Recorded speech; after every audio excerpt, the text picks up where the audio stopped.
bagian dari tim Pak Joko Widodo. Saya memimpin koalisi. Halo, kembali lagi bersama Kajian Politik. Senang sekali bisa menyapa Anda kembali. Ya, dalam pembahasan kali ini kita akan memberikan sedikit pembahasan yang tentunya meskipun sedikit akan sangat mendalam terkait Wakil Presiden terpilih Republik Indonesia Gibran Rakabuming Raka. Benarkah Partai PDIP akan merapat ke dalam koalisi Prabowo Gibran? Jika ini benar, tentunya saya rasa ini tidak bisa. Kenapa tidak bisa? Karena PDI Perjuangan ini melayangkan gugatan terhadap Gibran, dan jika gugatan PDI tersebut dikabulkan oleh PT UN, maka Gibran akan batal dilantik. Begitulah narasi yang dibangun dalam salah satu artikel di media sosial. Cukup patut kita pertanyakan begini, karena memang jika PDI Perjuangan ingin bergabung dengan koalisi Prabowo Gibran, maka partai tersebut harus mengakui adanya wakil presiden terpilih Republik Indonesia, yakni Prabowo Gibran. Begini logika singkatnya.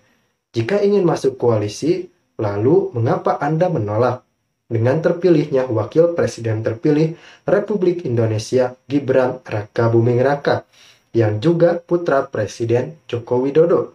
Jika Anda ingin bergabung, tentunya Anda harus mengakui Gibran Rakabuming Raka, karena Prabowo Gibran itu sepaket mendapatkan mandat dari rakyat Indonesia.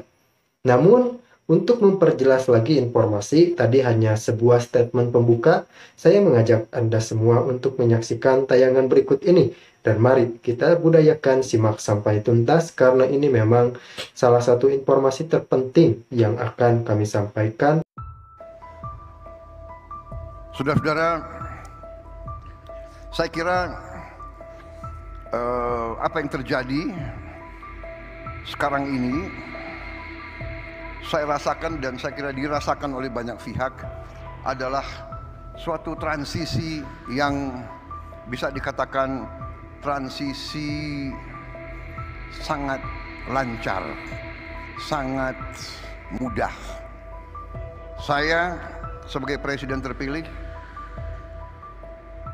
merasa bahwa saya adalah bagian dari tim Pak Joko Widodo.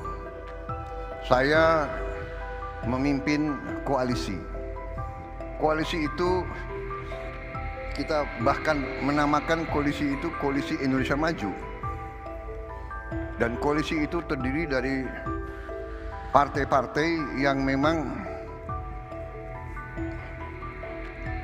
ikut serta dalam timnya Pak Jokowi. Walaupun saya gabung sama Pak Jokowi baru bagian kedua.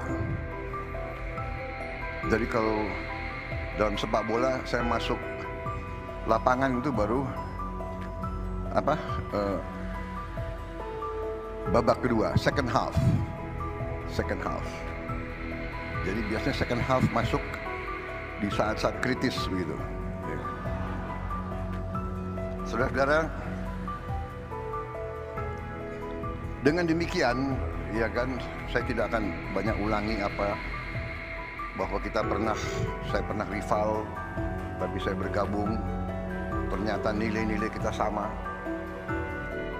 Dan sekarang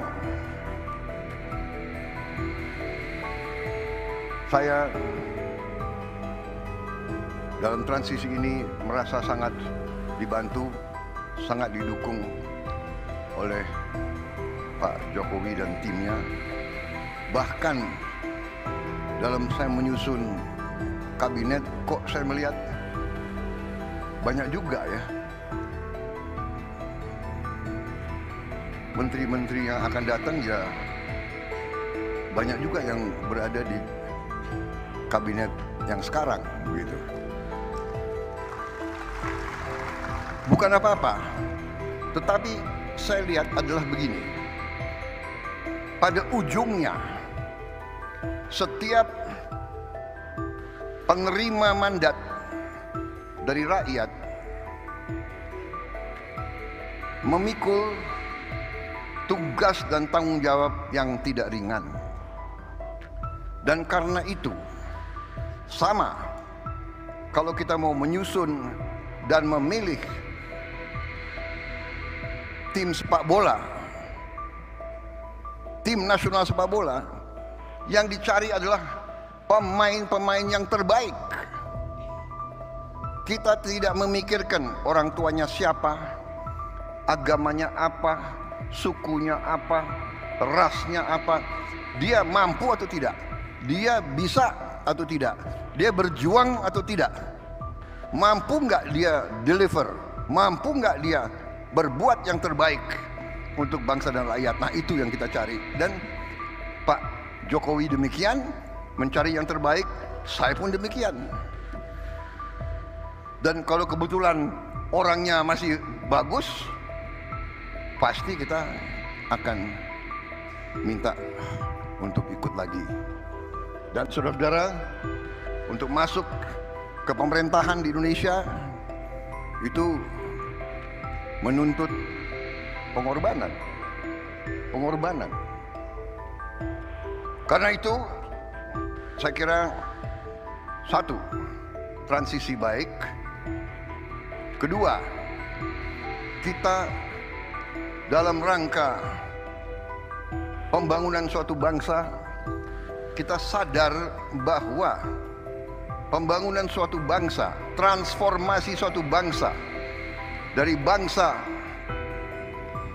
katakanlah tingkat menengah, dari bangsa yang keluar dari penjajahan, keluar dari 20 tahun perang terus-menerus, RMS, DITII, Angkatan Perang Ratu Adil, peristiwa-peristiwa PRRI Permesa terus-menerus, tanpa henti dari 45 sampai 65, sampai 68 sampai 69. Separatis di sini, separatis. Kita sekarang adalah negara yang masih utuh, negara dengan ekonomi ke-16 di dunia, negara dengan tingkat inflasi salah satu yang terendah di dunia, negara dengan pertumbuhan yang masih cukup baik dibandingkan dengan negara-negara lain, suatu negara yang keluar dari krisis COVID, salah satu yang tercepat dan dinilai salah satu yang terbaik keluarnya dari peristiwa COVID. Kita sering kurang bersyukur, kurang terima kasih, kurang menghargai apa yang